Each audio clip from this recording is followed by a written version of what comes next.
সন্ধ্যা হতে না হতেই চারিদিকে সবার বাড়িতে টুনি লাইট জ্বলে উঠতে দেখলেই কিন্তু মনটা খুব ভালো হয়ে যায়। তো এটা ছিল দিওয়ালি মানে কালী পুজোর দিন। আমাদের নিয়ম অনুযায়ী সন্ধেবেলায় 14 প্রদীপ দিলাম আর তারপর ঝটপট করে রেডি হয়ে গেলাম নতুন জামা পরে। এটা দুর্গাপুজোর জামা, কিন্তু পরাই হয়নি পুজোতে, তাই আজ পরলাম। তো প্রথমেই চলে গেলাম পাশের বাড়ি, কারণ প্রত্যেক বছর এখানে কালী পুজো হয়। তারপর চলে গেলাম মায়ের সাথে মায়ের স্কুলের পুজো দেখতে।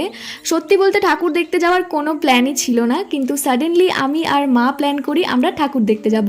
আর কালী পুজো মানেই কিন্তু বারাসাত। তো প্রথমেই চলে এলাম পাইনিয়ার পার্কে, কিন্তু এখানকার প্যান্ডেল আমার একদমই ভালো লাগেনি অন্যবারের তুলনায়।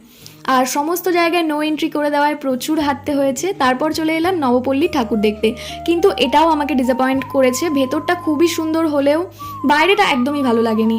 আর আজকের শো স্টপার ছিল নবপল্লী বয়েজ স্কুলের মাঠ, মানে আমরা সবাই ক্লাবের পুজো। এতক্ষণে কম বেশি সবাই জেনে গেছো এই প্যান্ডেলের ব্যাপারে। এক কথায় এটা ছিল অসাধারণ।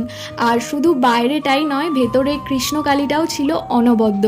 এরপর বাড়ি আসার পথে আরও কিছু প্যান্ডেল দেখে নিলাম আমরা। আর এই দিন আমরা বাইরে থেকে বেশি কিছুই খাইনি, খেয়েছিলাম শুধু পাপড়ি চাট, কারণ আমাদের নিমন্ত্রণ ছিল আমাদের পাশের বাড়িতে। তো এভাবেই কাটলো কালী পুজোর দিনটা। দেখা হচ্ছে পরের ভিডিওতে। চলো টাটা।